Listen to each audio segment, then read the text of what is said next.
ہمارے چینل شبیر حسین T V کو subscribe کریں۔ ہمارے اس چینل پر تاریخی معلومات، ہسٹری، اقوال زرعی اور اردو شاعری کی ویڈیو اپلوڈ کی جاتی ہے۔ حضرت علی کے قول اور بابا بلے شاہ کی شاعری اور امام رومی کے اقوال اور بہت سے واقعات۔ مزید ویڈیو دیکھنے کے لیے ہمارے چینل کو سبسکرائب کریں اور ویڈیو کو لائک کریں اور اپنے دوستوں کے ساتھ شیئر کریں۔ شکریہ۔ شبیر ٹی وی کے معزز خواتین و حضرات، آج پھر میں ایک نئی اسٹوری کے ساتھ حاضر ہوا ہوں۔ مزید اسی طرح کی ویڈیوز دیکھنے کے لیے ہمارے چینل شبیر حسین ٹی وی کو سبسکرائب کریں، ساتھ دیے گئے بیل نوٹیفیکیشن پر کلک کر آل پر کلک کریں تاکہ آنے والے وقت میں مزید اسی طرح کی ویڈیو سب سے پہلے آپ تک پہنچ سکے۔ تو آئیے شروع کرتے ہیں آج کی ویڈیو۔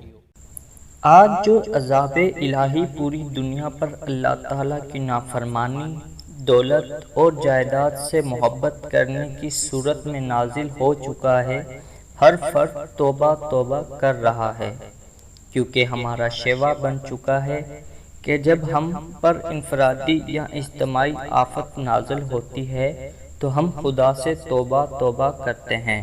جب پریشانی ختم ہو جاتی ہے تو پھر وہی خود غرضی کی زندگی شروع کر دیتے ہیں، نہ کسی کے کام آنا، اور بس دولت آ جائے تو ہر کسی کو اپنے آپ سے کم تر تصور کرنا، غرض کہ خدا سے سچی محبت نہ اس کی مخلوق سے محبت، صرف اپنی ذات اور اپنی اولاد سے محبت کرتے ہیں۔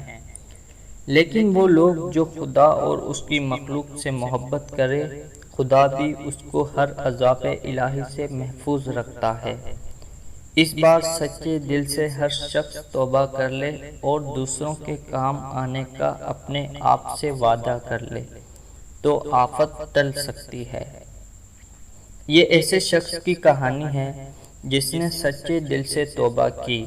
خدا نے اس کے بیٹے کو ایک درویش کی دعاؤں سے صحت مند کی زندگی عطا کی اور آج وہ ایک بہت بڑی کمپنی کا مالک ہے، اور اس کے والد جن کا نام رانا آصف ہے، خدا کی مخلوق کی کس طرح کام آ رہے ہیں، اس کہانی کو پیش کرنے کی جسارت کر رہا ہوں۔ میں چند ماہ پہلے ایک شادی میں شرکت کے لیے کراچی گیا۔ وہاں پر میرا دوست الطاف قادری بھی اٹلی سے آیا ہوا تھا، جس کی چند ماہ سے کوئی خبر نہیں ہے۔ ہم دونوں نے ایک روز صدر کے مشہور دکان سے نہاری کھائی، جس کی نہاری بہت ہی مشہور تھی۔ رات کو کھانے کے لیے کوئی سیٹ خالی نہیں تھی، باہر ایک لمبی سی لائن بھی لگی ہوئی تھی۔ خیر ہمیں مالک دکان کے سامنے سیٹ خالی ہونے پر مل گئی۔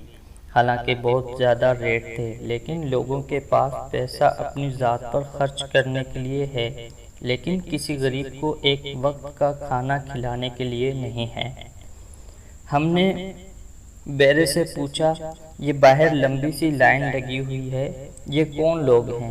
کیا مالک کی طرف سے ان کو مفت کھانا تقسیم ہوگا؟ اس نے آہستہ سے کہا، وہ سامنے جو مالک بیٹھا ہے، یہ تو کسی ایک کو کھانا مفت نہ کھلائے۔ کافی عرصے سے اسی ٹائم ایک آدمی خاموشی سے آتا اور مالک کو رقم دے کر چلا جاتا ہے، لیکن آج تک اس شخص کو کسی نے نہیں دیکھا۔ لائن ختم ہو جاتی ہے مگر کھانا ختم نہیں ہوتا۔ بڑی برکت ہے اس شخص کی کمائی میں، جو بھی ہے اس دور کا درویش ہے۔ خیر ہم لوگوں نے نہاری کھانے میں مصروف تھے۔ اسی ٹائم سادہ سے کپڑوں میں ایک آدمی بیگ لے کر مالک کے پاس آیا۔ مالک اس کو لے کر اندر کمرے میں چلا گیا۔ جو مالک دکان کسی گاہک کو خاطر میں نہیں لا رہا تھا، وہ اس کو عزت و احترام سے رخصت کرنے باہر تک آیا۔ جیسے عموماً ہم ہر ایک کو غلط رویے سے دیکھتے ہیں، میں بھی سوچ ویسے ہی میں تھا۔ جب ہم کھانا کھا کر باہر آئے تو وہ بھی شخص باہر ضرورت مند لوگوں کی لائن میں کھڑا تھا۔ نہ چاہتے ہوئے میں نے کہا، یہ کون آدمی ہے جس کو مالک دکان نے اتنی اہمیت دی؟ وہ خود لائن میں اپنی باری میں کھڑا ہو کر کھانا لینے کے لیے کھڑا ہے۔ میں نے ضروری کام کا بہانہ کیا کل شادی والے گھر ملاقات کا وعدہ کر کے الطاف کو ٹیکسی میں بٹھا کر چلا گیا اور اتنے میں وہ شخص ڈبے میں نہاری اور روٹیاں لے کر چل پڑا۔ میں بھی آہستہ آہستہ اس کے عقب میں چلتا رہا اور پھر وہ شخص اختر کالونی والی بس میں سوار ہو گیا اور ایک کوارٹر میں تالا کھول کر اندر چلا گیا۔ تھوڑے وقفے کے بعد میں نے سوچے سمجھے منصوبے کے تحت بیل دی۔ وہ صاحب باہر آئے۔ جی حکم۔ میں نے اپنا نام بتایا اور پوچھا کہ یہاں قریب میں کوئی محمود صاحب رہتے ہیں، ان کا پتہ معلوم کرنا تھا۔ وہ مسکراتے ہوئے بولے، آپ صدیقی ہو کر جھوٹ بولتے ہیں، آپ تو میرا پیچھا صدر سے کرتے ہوئے آ رہے ہیں۔ پھر وہ صاحب مجھے اندر لے گئے، بولے کس قسم کی امداد درکار ہے، اور مجھے ایک الماری کھول کر بولے جس قدر ضرورت ہو رقم دے دو۔ وہ الماری نوٹوں سے بھری ہوئی تھی اور زیادہ تر نوٹ بڑے رقم والے تھے، یعنی 5000 والے تھے۔ میں نے کہا نہیں جناب، آپ کی دعاؤں سے میں معقول پینشن لیتا ہوں، اس پر میرا کوئی حق نہیں ہے۔ اس نے کہا پھر کیا چاہتے ہیں؟ میں نے ساری کہانی ان کو بیان کر دی کہ کس طرح آپ نے دکان کے مالک کو ادائیگی کی، پھر ضرورت مندوں کی لائن میں لگ کر اپنے ہی ادائیگی کا کھانا حاصل کیا۔ وہ کہنے لگے بات یہ ہے کہ جہاں تک ادائیگی کا تعلق ہے یہ ان کا حق تھا، اور لائن میں اس لیے کھڑا ہوا تاکہ مجھے بھی اس کیفیت سے گزرنا پڑے جس سے یہ ضرورت مند گزرتے ہیں۔ لیکن یہ تبدیلی کیسے آئی؟ میں نے پوچھا۔ وہ کہنے لگے ایک درویش فقیر نے میری زندگی بدل دی، اور میرے بیٹے یاسر کو ان کی دعاؤں کے طفیل اللہ تعالیٰ نے نئی زندگی عطا فرمائی، اور وہی آج میرے کاروبار کی دیکھ بھال کر رہا ہے۔ اور اس فقیر کی ہدایت کے مطابق خدا اور اس کی مخلوق کی تھوڑی بہت خدمت کر کے قبر کے عذاب سے محفوظ رہنے کی کوشش کر رہا ہوں۔ پھر انہوں نے اپنی اس فقیرانہ زندگی سے یوں پردہ اٹھایا۔ میرا نام وقار عثمانی ہے۔ میرے والد مرحوم ایک بہت بڑی کمپنی کے مالک تھے۔ ان کی وفات کے بعد تمام کاروبار کا اکلوتی اولاد ہونے کی وجہ سے میں مالک بن گیا۔ میری بیوی بھی ایک اعلیٰ خاندان کی پڑھی لکھی اور دولت مند تھی۔ غرض کے دولت ہمارے گھر کی لونڈی ہونے کی وجہ سے میں بہت مغرور اور خود غرض تھا، نہ کبھی زکوٰۃ و خیرات کی تھی اور نہ اپنے سے غریب رشتہ داروں سے محبت کی۔ ان کو اپنے گھر آنے پر ذلیل کر کے گھر سے نکال دیتا تھا۔ میرا ایک بیٹا تھا، میں نے اس کو اعلیٰ تعلیم دلوائی، لیکن اچانک اس کو ایک دم عجیب و غریب بیماری لگ گئی۔ وہ زور زور سے چلاتا اور اس کے درد سے برا حال ہو جاتا۔ میں نے پاکستان اور یہاں تک کہ باہر کے ممالک کے ڈاکٹروں کو دکھایا، مگر میرا بیٹا چند ماہ میں سوکھ کر ہڈیوں کا ڈھانچہ بن گیا، اور ڈاکٹروں نے جواب دے دیا کہ یہ چند ماہ کا مہمان ہے۔